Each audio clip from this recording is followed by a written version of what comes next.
So we're here to talk about China, Russia, Trump, and global risk. So we should be over in 5 minutes or so. There's not much to discuss. We're honored to have my congressman, Ted Lieu, here with us. Ian Bremmer, founder of Eurasia Group, host of G0 World, and one of the world's leading experts on global risk. And Congressman, I'd like to start with you because way back when I worked on Capitol Hill, it seemed like Republicans criticized Russia and praised the FBI, and now we're living in like bizarro world of that. So what's going on? That's correct. First, let me thank all of you for being here. I'm very honored to be at this summit. And the one thing you should know is I'm a recovering computer science major. So to answer your question, one of the most disappointing things I've seen the last 2 years is Republicans completely caving on their principles and really doing 180 degrees simply to enable a president that doesn't have all his marbles. So we are in very dicey times, and I think it's one reason the Democrats took control of the House last November, because the American public wanted to see a separate and co-equal branch of government act the way it should. It's one thing to cave to the president, but we're seeing Republicans who are critical of the president, who are extremely critical of Russia, Lindsey Graham, Marco Rubio, who seem to have spun. Do you see neutral explanations for that? I mean, in all honesty, like how do you wrap your mind, how are we supposed to wrap our mind around that? The simplest explanation is self-preservation, right? Republican members of Congress want to get reelected. They've seen what happens when other Republicans stand up to the president. They get taken out in their own primaries, like Mark Sanford, Republican member of Congress. So it's purely self-preservation. It's not based on principle. I would hope that if we had a Democratic president that acted the way Trump did, I would stand up and then lose my election. But then I could look at myself in the mirror. Gotcha. Okay, so Ian, every year you guys publish for like 2 decades now a global risk assessment. You rank them, you keep them up all year so people can see how whether you're right or not. And if I'm not mistaken, for the first time this year, the United States is showing up on there. Can you talk about how that happened and where you see us? Yeah, I mean, look, it's low, right? I mean, so we've done this for 21 years now, and the U.S. is risk number 5 this year. Domestically, that's never happened before. Having said that, the U.S. is by far the world's most important economy. It's the largest military by a large margin. It ain't number 1. So you don't usually see political risks emanating from a country as stable as the United States, but given how much our institutions will be tested in reaction to investigations that this year come to a head against the 3 things Trump cares about, which is his business, his family, and himself, you have to recognize that you could see an attempt to expand the traditional limits of executive power and undermine what are the balance of powers in the legitimate institutions of the United States. But I would say that on the foreign policy side, right, U.S.-Russia policy, despite all the things that Trump has said that look really weird in terms of how much he seems to idolize Vladimir Putin, our policy towards Russia is about as hard as it has been, in some cases a little harder than it was under Obama. We're giving the Ukrainians defensive weapons. We didn't before.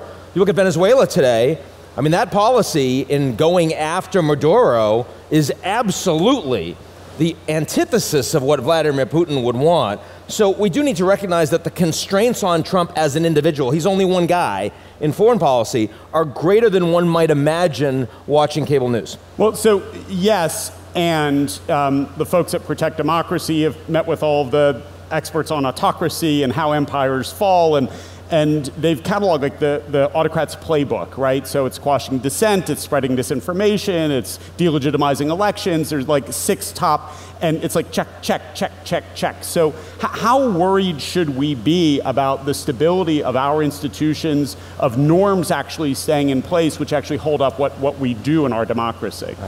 Right. So I have 2 answers to that. I'm generally somewhat more hopeful than some of my colleagues.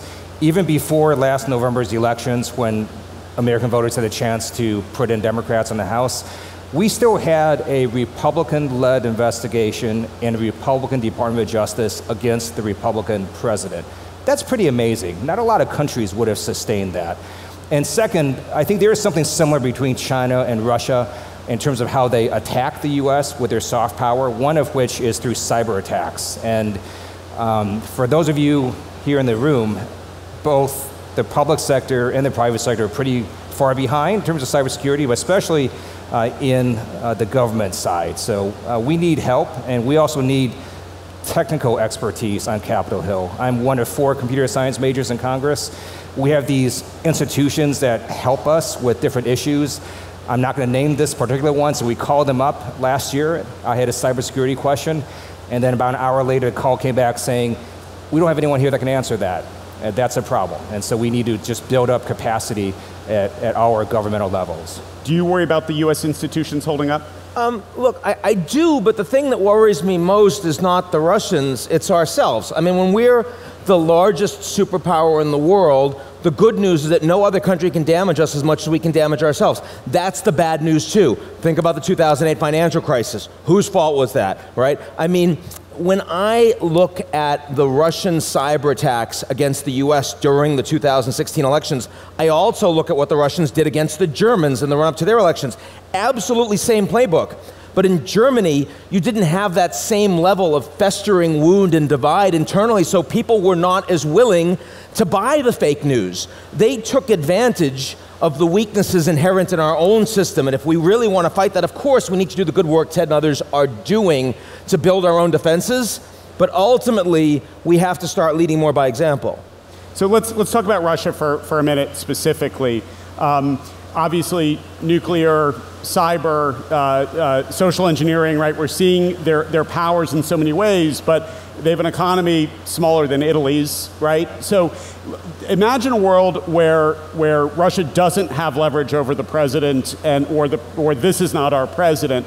How worried would we be about Russia in that universe? And then I'm interested in how worried we should be given the universe that we're in.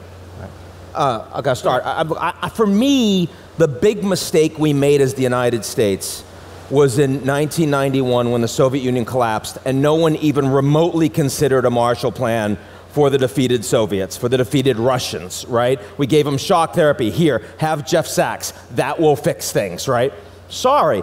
And the Chinese are the ones doing the Marshall Plan now. They're the ones with the Belt and Road. They're the ones that are spending huge money building infrastructure, getting people in line with them. So yes, they steal our IP, but much more concerningly, they steal our strategy.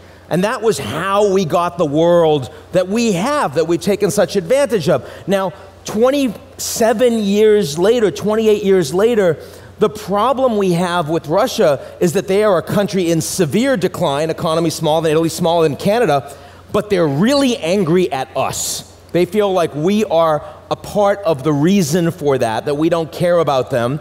And they're much more willing to use the power they have, which, by the way, includes rough parity on cyber with offensive capabilities, to directly undermine us. They're doing everything they can to unwind a US-led global system. They don't want stability either in the US, inside Europe, the transatlantic relationship, in the Middle East, or anywhere else. And while there are other people that are like that in the world, none of them have the scale and institutional heft of the Russians. So at the risk of asking like an incredibly just obtuse question here, like, why is chaos good for Putin? Why does he want that?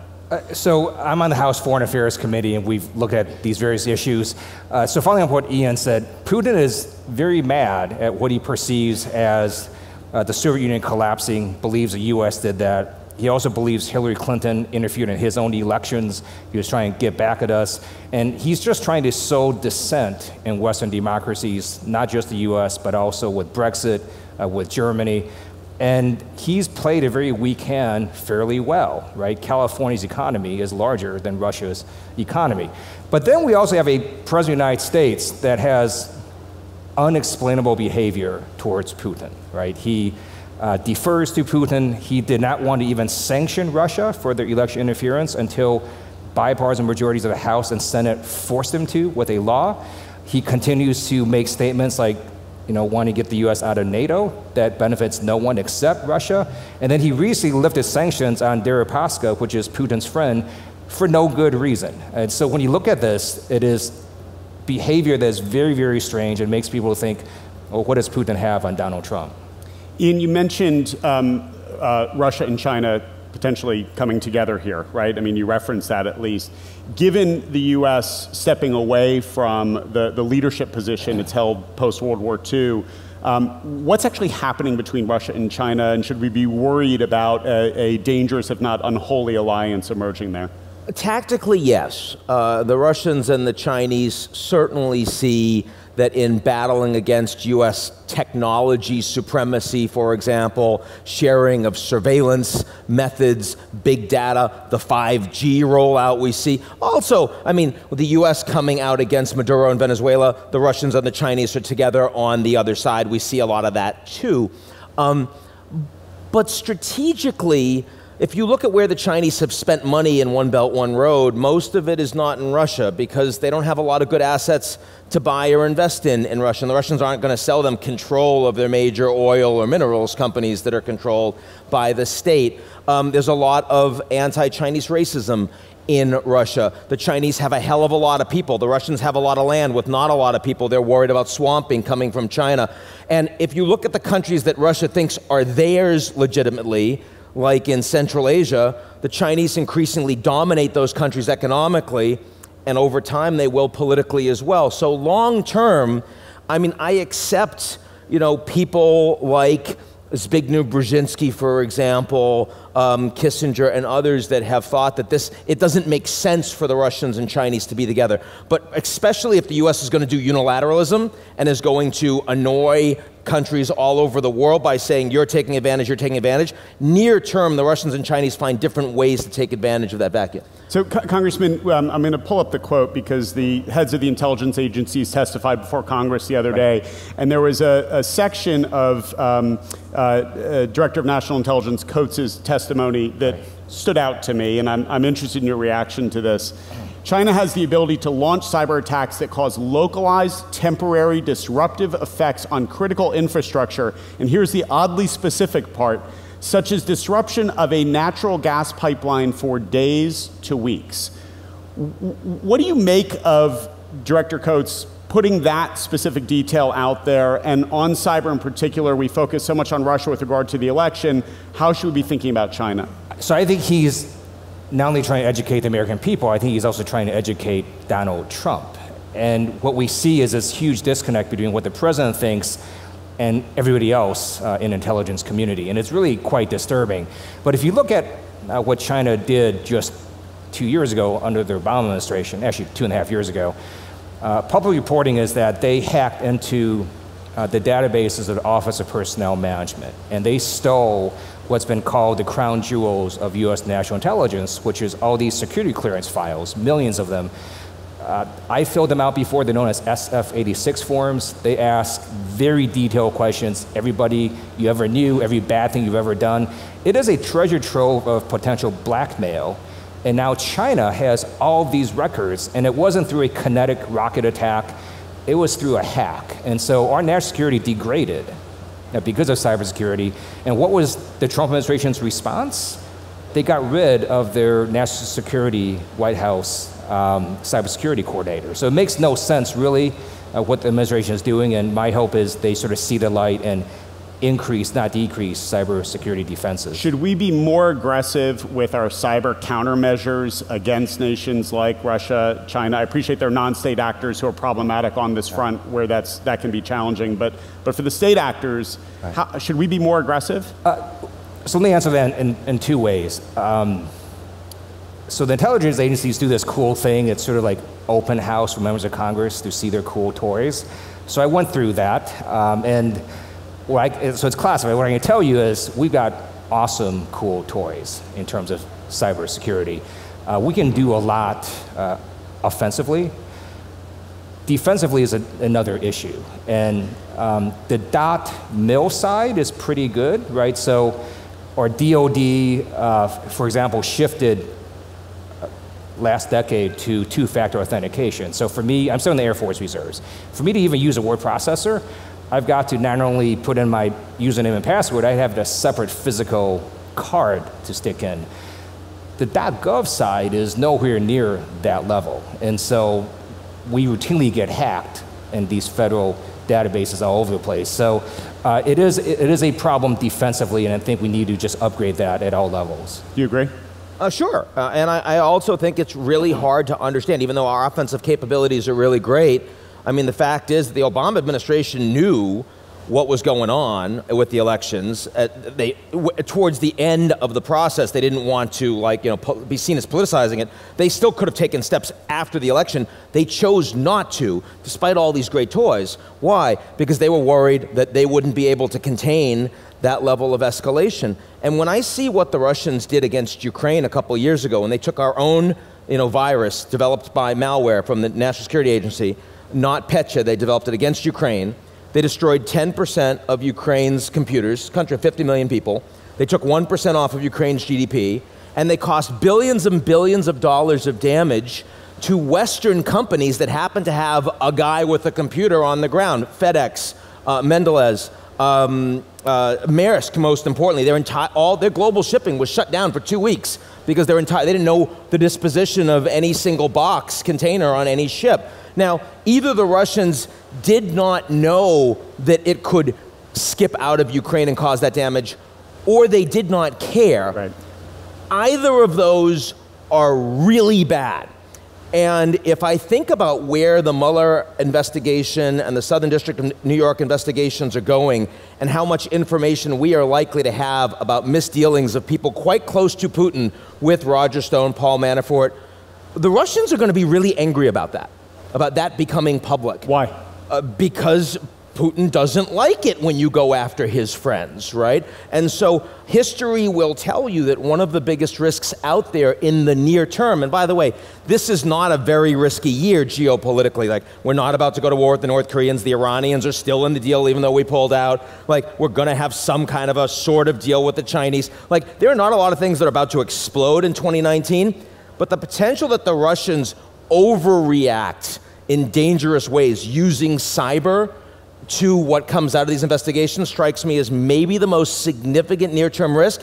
And to Ted's point, we need to really know as a nation how we want to respond to that kind of thing. And just on that point, you may have read, so Special Counsel Mueller, they don't speak a lot, but every now and then they do speak. And they recently disclosed that they gave discovery to American lawyers who were representing their Russian client in this Russia case, or these Russian companies. And then they saw this discovery appear publicly, which is a no-no. And then the Russians modified some of these documents to try to make Special Counsel Mueller's office look bad. So the Russians are engaging in this in a big way because they clearly are scared of the Special Counsel's investigation. There's a terrific moment early in Ben Rhodes's wonderful new book, The World as It Is, early on, where it describes an interaction post-election, but before Trump takes office, between Xi Jinping and President Obama, where basically the Chinese leader is sending a shot across the bow with regard to Trump. And yet, with what we've seen in the emerging back and forth with China, it doesn't, to the point in your report of saying they don't seem to be ready to take the gloves off. Why not? Why aren't they seeing weakness and pouncing right now? Why are the Americans? Why aren't the Chinese seeing the weakness and pouncing beyond Belt Road? Look, I think that, first of all, their economy is slowing, right?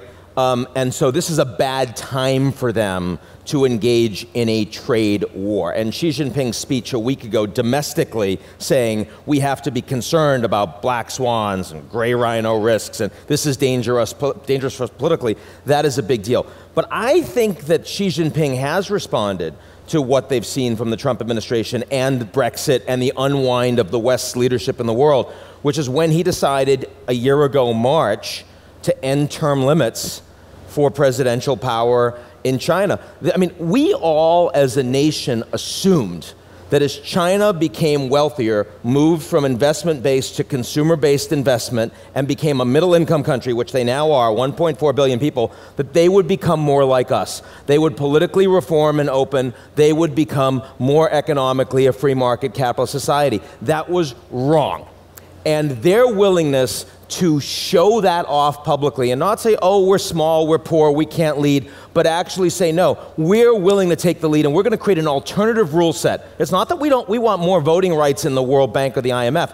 We're going to create alternative institutions, and countries that rely on us economically are going to use our standards and our rules. I think that that is fundamental. It's a shift that's been coming for decades, but it's one that Xi Jinping, as an individual leader, having more control in China than anyone since Mao, has been very willing to display to the world in the last 2 years. Congressman, our friend Chris Schroeder, who wrote Startup Rising and travels through the developing world meeting with entrepreneurs and investors, says that the China model is very much on the rise. It's very appealing. More people lifted out of poverty, broader middle class, better ability to provide high caliber services. This is the perception, not me saying it.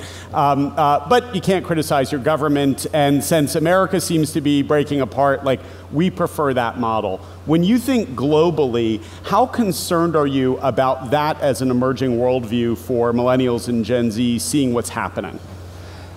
So a lot of people have been lifted out of poverty across the world, not just in China. So as you get advanced technologies and other improvements, it's happening all over. I would always prefer a political system where you can change the leader through voting, because you never know when the leader is going to go off the rails. And America has this amazing ability to self-correct. So we did that last November. The American voters came out and self-corrected some of this. In China, right, if you have the way they're constituted, they could just disappear business leaders, right? They could pick people in this room and just disappear you. That is not a system I want to be in. I'd rather be not as wealthy and not have that happen.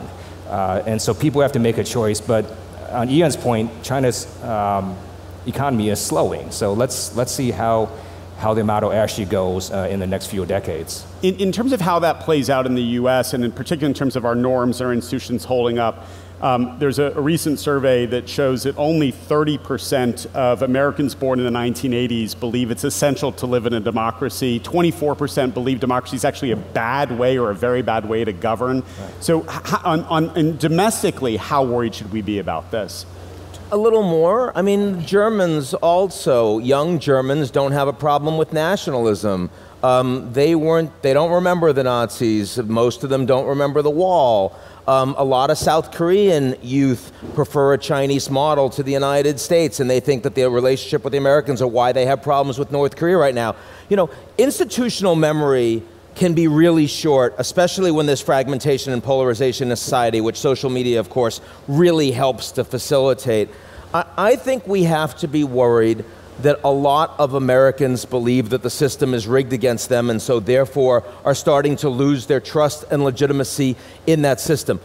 None of us would rather live in a Chinese system, and a world where China is the dominant economy is going to be worse governed, it's going to be more risky, right, more prone to fall apart. It's going to have a lot of things that we don't value as Americans, but if Americans can't come together and say what it is that we actually stand for, we're not providing much of an alternative.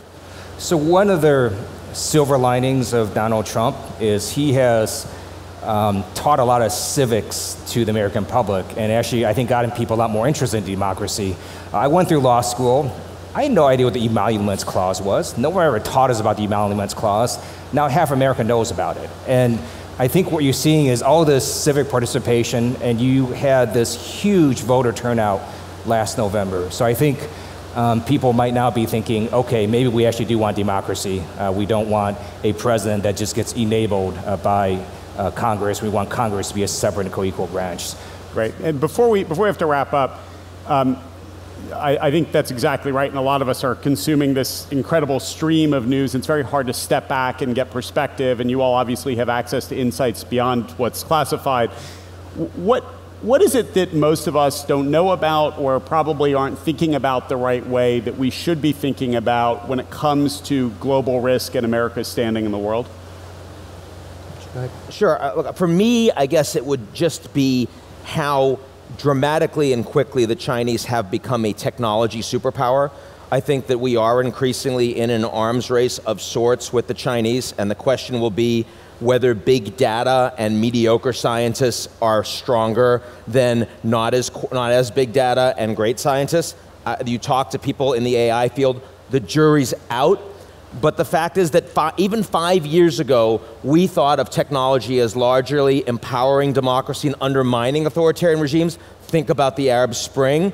Increasingly today, technology is actually empowering surveillance, top-down verticals, and weakening a lot of democracies. And if that is true, That has to change the way we, sort of risk assess China versus the US, despite the fact that their economy is right now showing some signs of real distress. So there are lots of things that can hurt us. There's one that can kill us. So cyber attacks can hurt us, bad trade policy hurts us. A nuclear war would kill us. And if you ever look at the nuclear launch approval process in the United States, it is very simple. One person, the president, wakes up one day and says, I want to launch nuclear weapons. Order goes down in chain of command, missiles launch. It is that easy. The Secretary of Defense is not involved. No other cabinet member is involved. No member of the Congress is involved. No member of the judiciary. And Senator Markey and I looked at this and thought, this is flat out unconstitutional, because that would be a declaration of war to launch nuclear weapons, and only Congress has that power. So we've introduced legislation that says the president cannot initiate a nuclear first strike without congressional authorization. We actually did it during Obama's term when everyone here thought Hillary was going to be president, so it's not partisan, but Donald Trump has made it more urgent. Let's end on a note of optimism. Yeah. Try, right? Right. So what should we walk out of here feeling like, okay, this is a reason for us to believe that America is going to restore its position in the world order, and these risks are going to, while they may increase, they're manageable? We're not going to come back to the position in the world order we used to have, but our country is not in terminal decline. You look at the energy resources, the food resources, the technology resources.